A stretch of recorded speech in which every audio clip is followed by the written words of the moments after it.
Welcome to my Mandarmani. তো finally আমরা মন্দারমণি চলে এসেছি, এখন দাঁড়িয়ে আছি মন্দারমণি সি বিচে।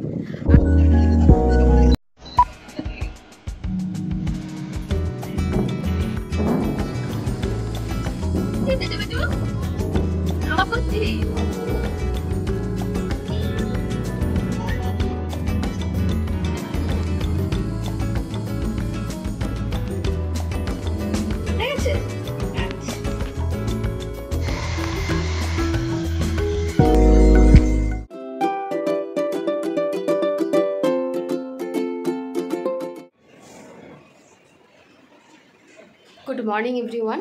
তো সকাল সকাল ব্লগটা স্টার্ট করলাম। আজকে আমাদের মন্দারমণিতে সেকেন্ড ডে। তো চলো কাল বিকেল বলবো না, সন্ধ্যে থেকে প্রচণ্ড বৃষ্টি হয়েছে, রাত্রেও কিন্তু প্রচণ্ড বৃষ্টি হয়েছে। সেই জন্য এখানে আজকে বেরোনো তেমন এখন অব্দি কোনো প্ল্যানিং হয়নি। এখন একটু ফ্রেশ হয়ে গিয়েছি, যাবো নিচে ব্রেকফাস্ট করতে। তো তোমাদেরকে ভাবলাম এই একদম সকালের ভিউটা একটু তোমাদের সাথে শেয়ার করি।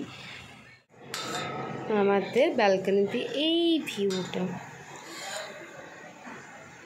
সকাল সকাল এই সুন্দর ভিউটা দেখে কিন্তু সত্যি কথা বলতে কি মনটা কিন্তু ভীষণভাবে ভরে যায়। আর ওদিকে তো মাম্মা মেজে ঘুমোচ্ছে এখনো। এরপর আমরা সোজা চলে এসেছিলাম ব্রেকফাস্ট করতে। এখানে ছিল দোসা, ছিল ব্রেড, ছিল কর্নফ্লেক্স, জুস। ব্রেকফাস্ট করে সোজা আমরা বেরিয়ে পড়েছি। কোথায় যাচ্ছি বলো তো? চলো যেতে যেতে সেটা তোমাদের সাথে শেয়ার করছি। দেখতেই পাচ্ছ কি পরিমাণে এখানে বৃষ্টি হয়েছে, পুরো রাস্তাটা দেখো কাদা হয়ে গিয়েছে। আর সত্যি কথা বলতে কি আমরা যেখানেই যাব, যখনই যাব তখনই বৃষ্টি হতে হবে, এই জন্য আর কোথাও যেতে আমার একদমই ভালো লাগে না। যাই হোক, দেখো আমরা কিন্তু ফাইনালি কোথায় এসেছি বুঝতে পেরে গিয়েছে। আমি তো ভীষণই এক্সাইটেড।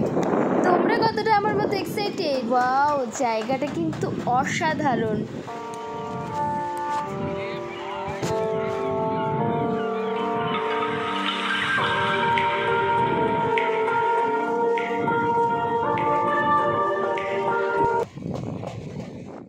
এখন আমরা ফাইনালি মন্দারমণি সি বিচে।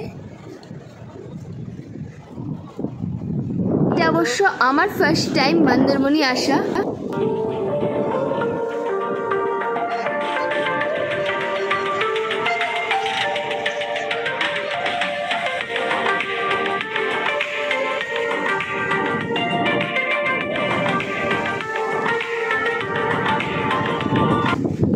Welcome to my Mandarmani. তো ফাইনালি আমরা মন্দারমণি চলে এসেছি, এখন দাঁড়িয়ে আছি মন্দারমণি। আর ওদিকে দেখো মাম্মাম বেটু বাবা দুজনেই এখন বিচে একদম কাছে চলে গেছে। আর এই যে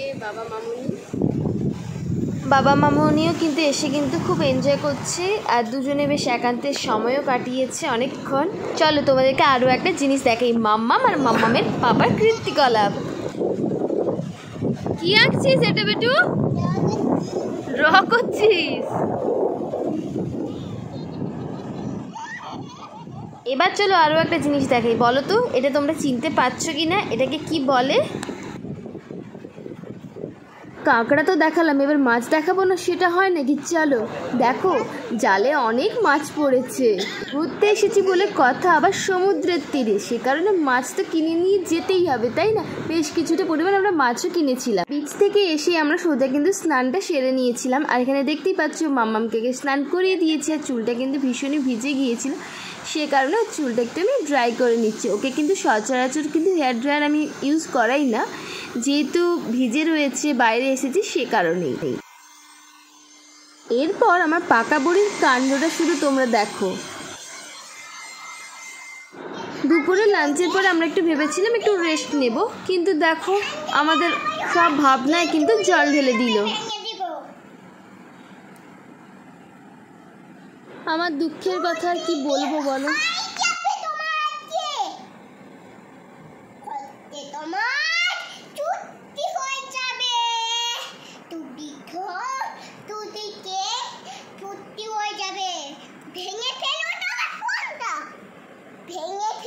চলো এখন বাই, পরে আবার তোমাদের সাথে কথা হবে।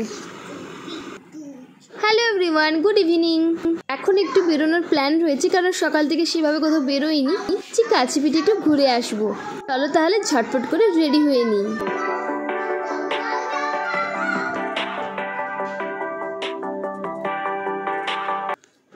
আমার শাড়ি পরে কেমন লাগছে অবশ্যই কিন্তু জানিও।